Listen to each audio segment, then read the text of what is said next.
Jadi sebetulnya rezeki itu sederhana. Kalau kita mau bergerak, aktivitas, datang rezeki. Ya, Anda lapar, haus. Kalau diam aja nggak akan selesai hausnya. Tapi kalau Anda ke belakang tanya, Pak, maaf saya tuh haus sekali. Keluarlah air minum dari DKM. Ya kan?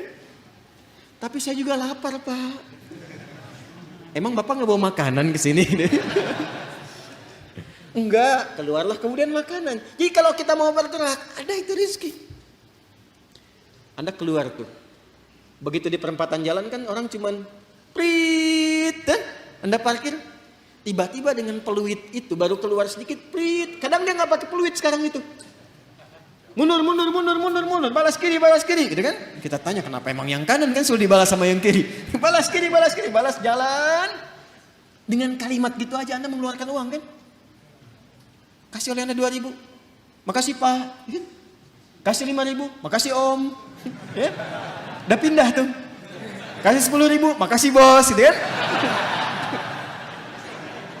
Ya kan? Kebayang ya? Jadi kalau kita mau bergerak, sebetulnya rezeki itu turun. Hanya nanti ada yang diakumulasikan, ada yang diberikan seketika.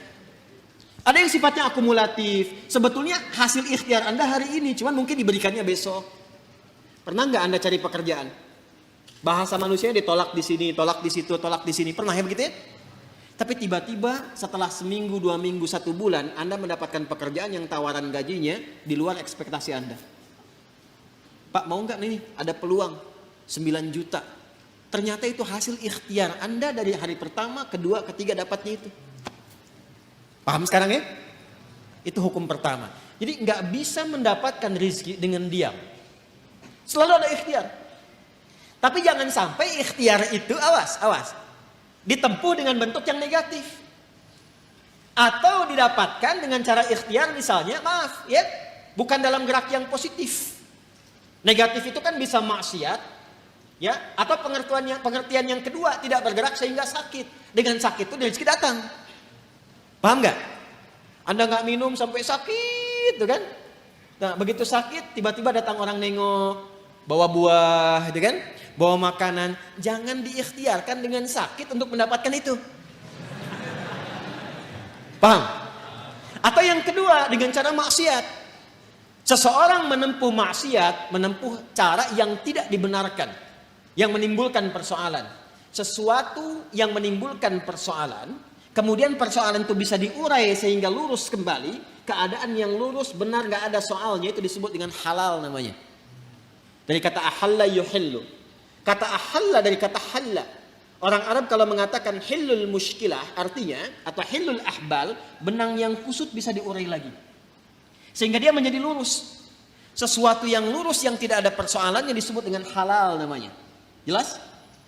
Nah, maka ketika Anda menempuh mencari rezeki ini, carilah yang lurus-lurus saja. Cari yang lurus, jangan cari sesuatu yang membuat kehidupan Anda jadi kusut.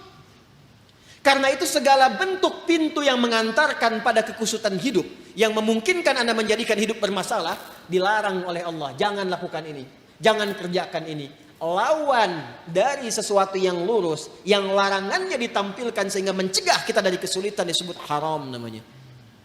Karena itu dihadirkan lawan halal itu dengan haram. Halal pada asalnya menunjuk pada keadaan lurusnya.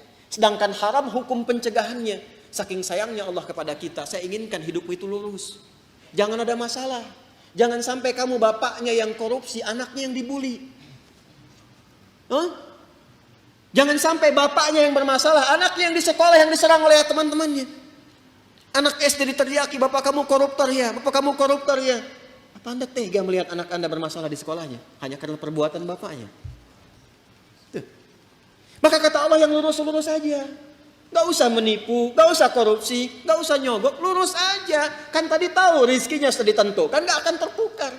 Besok meninggal juga kok. Mau meninggal besok? Paham gak? Paham sampai sini ya? Nah, kalau sudah paham, kalau sudah dapat yang itu, cari yang baik-baik untuk tubuh kita.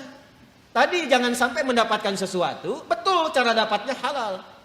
Cuman mengonsumsi yang lain yang kira-kira nggak sehat untuk tubuh. Dapat harta dengan halal, beli durian. Durennya bagus, tapi kalau makan duren 100 biji, kan masalah. Maka idealnya dapatkan dengan cara yang benar, konsumsi dengan cara yang menyehatkan. Cara yang menyehatkan itu bahasa Arabnya thayyib. Dari kata tabba, ya kan? Orang yang berkontribusi membantu supaya sehat disebut tabib. Bahasa kitanya dokter.